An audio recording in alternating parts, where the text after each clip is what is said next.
utilizar interceptações telefônicas com base no artigo 52 do Código Brasileiro de Telecomunicações.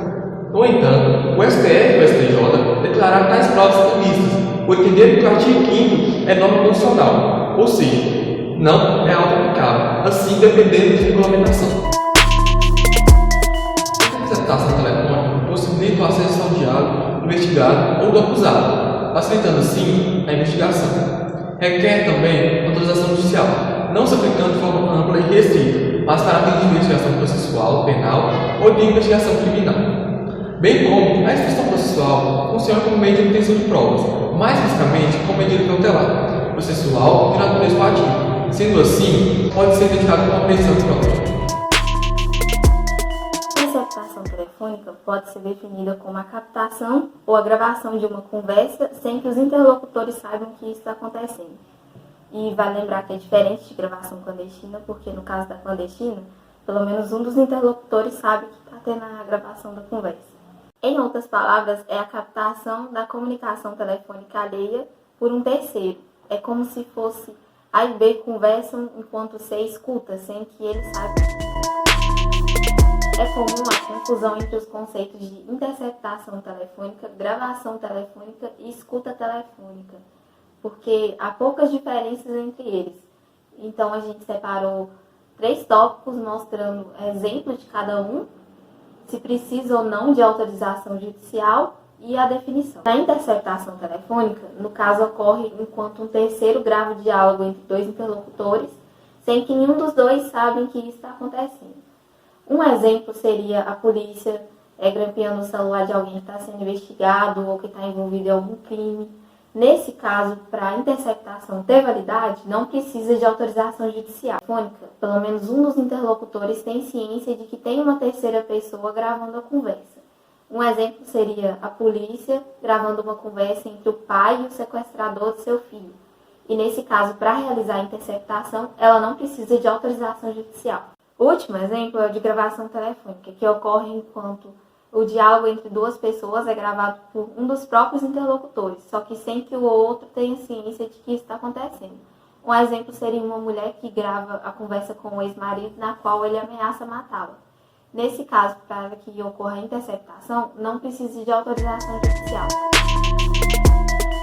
Essa interceptação é feita do seguinte modo.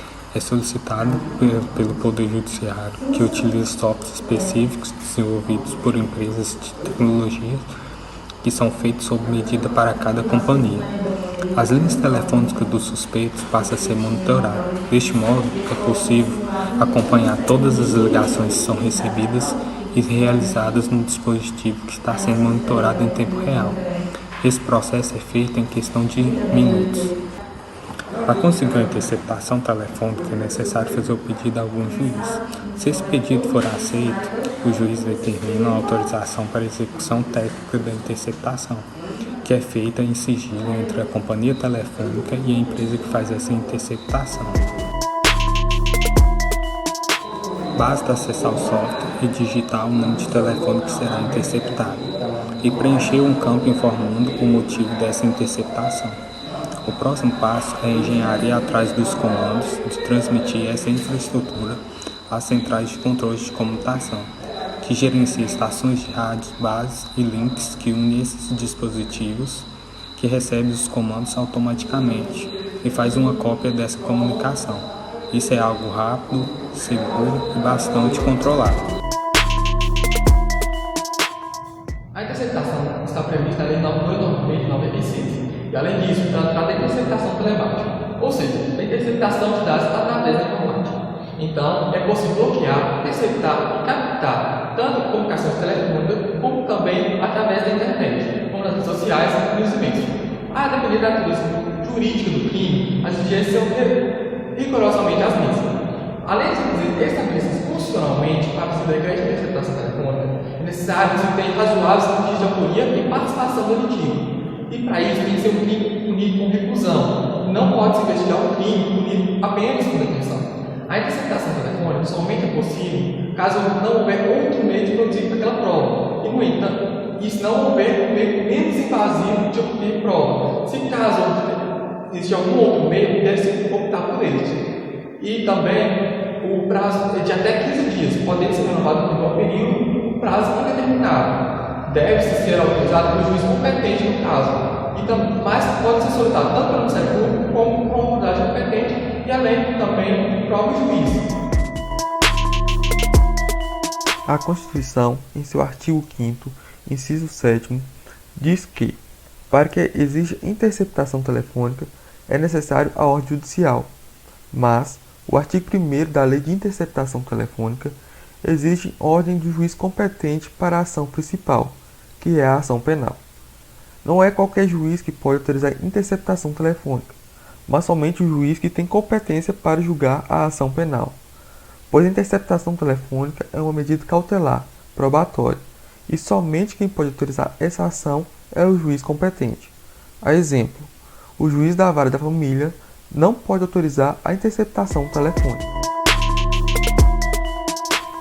A interceptação telefônica é a captação da conversa telefônica por um terceiro, sem o conhecimento dos interlocutores.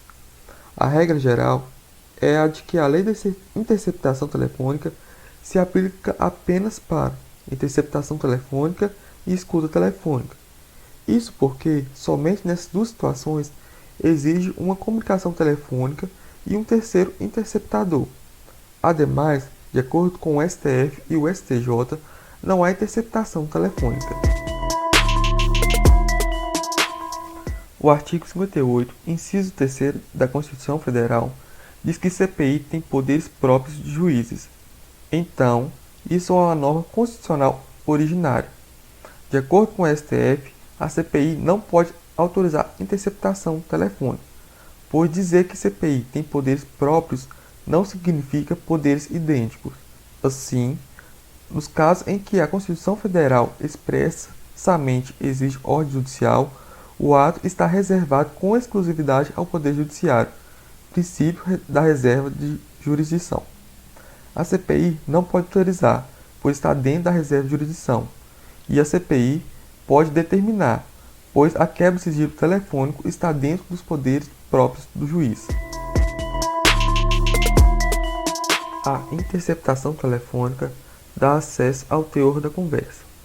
A quebra de sigilo telefônico é apenas o acesso à relação das ligações efetuadas e recebidas por determinada linha telefônica, ou seja, esta não permite saber o que foi conversado. Observação: a quebra de sigilo telefônico depende de ordem judicial, não por ser interceptação telefônica, mas sim por envolver o direito à intimidade.